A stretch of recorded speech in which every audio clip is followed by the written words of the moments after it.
जाते उसका लक्षण ये होगा कि जो बीमारी आपके जीवन में पहले थी वो काम करने लगी थोड़ी थोड़ी, वो थोड़ा भी असर डालने लगती है, तब भी तुम्हें को सावधान हो जाने की जरूरत होती है। तेरा पति कौन सी बीमारी से बाहर निकला, आज वो प्रार्थना में नहीं जा रहा, आज वो मीटिंग में भाग नहीं ले रहा, आज वो बपतिस्मा नहीं लिया, वो धार्मिकता से नहीं जुड़ा। मेरी बहन, बाद में तू रोएगी, बाद में पछताएगी, रोने धोने से कुछ नहीं मिलेगा। उससे पहले तेरा पति कमजोर होते जा रहा तो प्रार्थना कर, उसे चर्च में लेकर आ। कुछ टाइम के बाद वही बीमारी के कारण उसको कुछ हो जाए तो फिर चिल्लाएगी, रोएगी, उससे पहले तुझे ध्यान देना होता। मेरे भाई, जिस समस्या से तू निकला उसी पुरानी समस्या में ले जाने, तेरे मन को कवर करने के लिए शैतान पीछे पड़ा रहेगा। या तो तू विश्वास करके बपतिस्मा लेके पवित्र आत्मा पाके वो अग्नि पाकर तू स्ट्रॉन्ग, मजबूत होकर, सावधान होकर तो प्रभु की उपस्थिति में चलेगा, विश्वास के साथ जिएगा, भेंट दिया करेगा, प्रार्थना किया करेगा, प्रभु के दास से जुड़ा रहेगा, तू बच जाएगा, सुरक्षित रहेगा और परमेश्वर तुझे बढ़ाना शुरू करेगा। और जब परमेश्वर चंगा कर देने के बाद में तो पुरानी लाइफ में चले जाती है, पुरानी जिंदगी में चले जाता है, वही बीमारी इंतजार करते हैं, वही शैतान इंतजार करता है कि कब इसकी गवाही को बिगाड़ो, कब इसके लाइफ को मैं अंधकार की ओर ले जाऊं।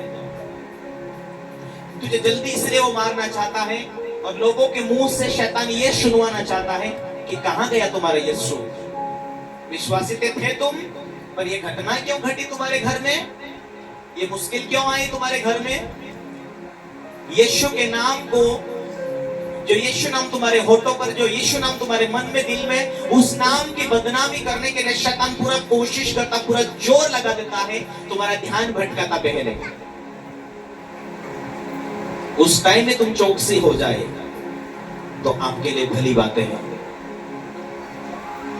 जिस रीति से रास्ते के मोड़ पर लिखा होता है नजर हटी कि दुर्घटना घटी, उसी रीति से जब तुम्हारा ध्यान आत्मिक दुनिया से, प्रभु की ओर से तुम दूर जाते हैं, कुछ अच्छी चीजों को खो देते हैं और गवाही बनना चाहते हैं और ऊंचाई पर जाना चाहते हैं। आज तेरा 5,000 का व्यवसाय, उसे 50,000 का व्यवसाय करना होता तो 5,000 से लगाकर सही चल, 5,000 में लगाकर तो ईमानदार रहना, प्रभु की उपस्थिति में चलना, प्रार्थना किया करना। 10,000 की आमदनी हुई, परमेश्वर का 1,000 रुपए जो परमेश्वर का है वो प्रभु के राज के लिए देना। और थोड़े से थोड़े में तो ईमानदार होंगे, प्रार्थना के साथ होंगे, प्रभु मुझे ऊंचा करेगा, ये विश्वास होगा। मेरे टाइम में मैं सोचता था कि परमेश्वर मुझे बरकत देगा, मैं अधिक महिमा में बढ़ूंगा, आराधना में बढ़ूंगा, अधिक आशीष देगा, मैं अधिक गहराई में जाऊंगा। परमेश्वर तू मुझे सामर्थ्य दे, मैं बड़े बड़े काम कर सकूं, लोगों के बीच में प्रचार करूंगा, गवाही दूंगा, आराधना करूंगा, मैं तेरे सामने दीन होकर जीऊंगा। प्रभु मुझे सामर्थ्य दे। प्रभु ने मुझे दिया, जो मांगा मैंने दिया। भविष्य के लिए क्या करना चाहते हो, क्या मांगते हैं, आज परमेश्वर को बोलेंगे प्रभु मुझे सामर्थ्य दे, पवित्र आत्मा से भर, मैं आराधना मेरे घर में किया करूंगा, बरकत दे, मैं लोगों के बीच गवाही दूंगा। तुम्हें उसी व्यवसाय के द्वारा परमेश्वर बरकत देगा, उसी जीवन के अंदर परमेश्वर तुम्हें सामर्थ्य देगा। जब तुम्हारे जीवन के अंदर सामर्थ्य बनी रहेंगे, बच्चों के लिए प्रार्थना करके सुरक्षित होंगे, पति के लिए प्रार्थना करके सुरक्षित होंगे, पत्नी के लिए प्रार्थना करके सुरक्षित होंगे, व्यवसाय के लिए प्रार्थना करके सुरक्षित। तू जहां जहां जाएगा पवित्र आत्मा का अभिषेक तेरे अंदर होगा, तू लाखों हजारों में जीतने वाली होगी, जीतने वाला होगा, हजारों लाखों के अंदर तेरी गवाही होगी कि ये अभिषेक तेरे जीवन में जोड़ दिया जाएगा और उस अभिषेक के कारण तेरे जितने कर्ज है, बीमारी के कर्ज वो टूटेंगे, बंधन होंगे, जो समस्या के कर्ज तेरे चल रहे वो शैतान के वेदी आदि को तोड़कर परमेश्वर तेरे बीच में, हजारों के बीच में परमेश्वर तुझे ऊंचा करके तेरी गवाही को बनाना चाहता है। हालेलुया। इसलिए विश्वास में टीके रहो, प्रार्थना में टीके रहो। आज कोई चमत्कार नहीं भी होता फिर भी टीके रहो। आज तू जो चमत्कार के लिए सोच के आता है वो नहीं भी हुआ फिर भी प्रभु करेगा, आज ना कल करेगा, आज ना कल परमेश्वर मुझे खाली नहीं भेजेगा। ये तेरे मन के अंदर विश्वास की कल्पना होनी चाहिए। भविष्य में क्या करना है वो सोच के तेरे जीवन के अंदर तू लगाकर बैठना चाहिए। मैं प्रभु की बेटी हूं, मैं प्रभु का बेटा हूं, सोच के रखो। हालेलुया।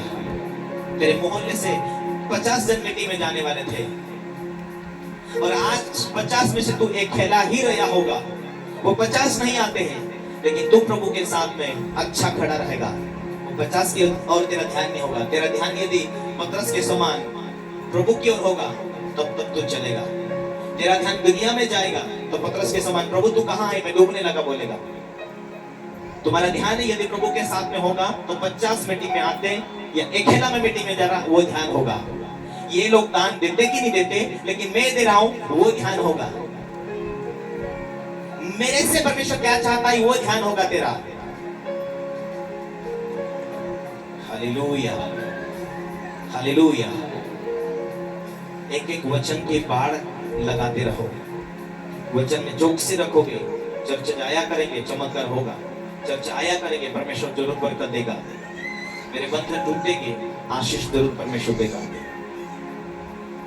Hallelujah, hallelujah. जितना प्रभु की गहराई में जाओगे उतनी सुरक्षा बढ़ेगी, उतना आनंद, उतनी मजा आएगी, उतना सुरक्षा, उतना छुटकारा, उतना अभिषेक। तुम गांव, इलाके, मोहल्ले के लिए कौन हो?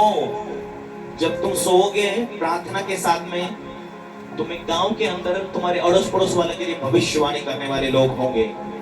दूसरों के जीवन के बारे में तुम भविष्यवाणी करने वाले होगे, खुद के लिए तुम भविष्यवाणी करने वाले होगे। जब परमेश्वर का आत्मा तुम्हारे अंदर होकर बात करेगा किसी के लिए, तुम उसके लिए भविष्यवाणी करने वाले होंगे। आज यदि दर्शन खो चुका तुम्हारे जीवन से, तुम्हें रो रो कर परमेश्वर से मांगने की जरूरत होती है। आज तुम्हें परमेश्वर के दास से तुमने दूरी बनाकर रख दिया है। परमेश्वर का बोलना होता है, परमेश्वर तूने सा खड़ा किया, मैं दूर क्यों जा रहा, मैं उसके साथ रहकर अधिक सेवकाई को आगे बढ़ाने के लिए मैं परमेश्वर पूरी रीति से जोर लगाकर तेरी सेवा में आगे बढ़ूंगा। जब परमेश्वर तुम्हें एकता में देखेगा, जब परमेश्वर तुम्हें परमेश्वर के राज्य को बनाने वाले देखेगा, परमेश्वर के राज्य के लिए जी रहे, तो तुम्हारे घर में बरकत देना शुरू करेगा, तुम्हारे शरीर में चंगा रखना शुरू करेगा, तुम्हारी जरूरत को पूरा करना शुरू कर देगा। अब अपने बच्चों को परमेश्वर की राह का सलाह देंगे। बच्चों आओ मिलकर प्रार्थना करेंगे। बच्चों प्रभु की उपस्थिति में चलते हुए तुम्हें जाना आना करना है। जब तू और तेरा परिवार को अच्छी सलाह देकर प्रार्थना के द्वारा तो मांगता हो, तुम चंगाई के लिए बच्चों के लिए प्रार्थना करते तो हो, लेकिन बच्चों को सलाह नहीं देते हो, तो तेरे बच्चों का लेखा परमेश्वर तुझसे लेखा। तेरी जरूरत को जो परमेश्वर पूरी करना चाहे वो पूरी नहीं कर पाएगा। तू प्रार्थना तो करता हो बच्चों को, लेकिन वचन की सलाह दे। तू प्रार्थना बैठते तो हो, साथ में बिठाओ। विश्वास तो रखो मेरी बेटी के लिए अच्छा दूल्हा परमेश्वर देगा, अच्छे दुल्हन देगा परमेश्वर हमें, ये विश्वास रखो। वो जिंदा है, वो देखता है, वो सुनता है, वो तुम्हारी जरूरत को जानता है, वो पूरी करने के लिए जानता है। सोचो, बहुत सारे लोग मुझे बोलते हैं हम तो विश्वास कर चुके हैं, लेकिन हमारे बच्चों को अविश्वासी में शादी करेंगे। अविश्वासी हो सब, उनके घराने में क्या कर्ज है, क्या श्राप है, कौन सी दुष्ट आत्माएं काम कर रही, वही उसके साथ जोड़ना चाहते। परमेश्वर रास्ते खोलेगा, धीरज रखो, विश्वास रखो, प्रभु को परमेश्वर के ऊपर निर्भर है। इस जीवन के रहस्य भर जीवन में, इस दुनिया में परमेश्वर आपके अंदरूनी रूप से आपको खरा अगुवाई देगा, खरा आपके साथ में रहेगा। उसका वाचा है जीवन के अंत तक मैं तेरे साथ होऊंगा, कभी ना छोड़ूंगा, कभी ना त्यागूंगा। उसने तुमसे वाचा बांधी। अपने हाथों को उठाए, अपने आंखों को बंद करें, वाचा को याद करो। प्रभु ने तुझे कहा, मेरी बहन, तेरे से प्रभु कहता है जीवन के अंत तक मैं तेरे साथ हूं। मेरे भाई, प्रभु तुझे कहता है जीवन के लास्ट तक मैं तेरे साथ हूं। अपने हाथों को उठाकर प्रार्थना करनी है। वचन का बाड़ा बांध अपने परिवार में, वचन का बाड़ा बांध अपने शरीर के लिए, वचन का बाड़ा बांध अपने व्यवसाय में,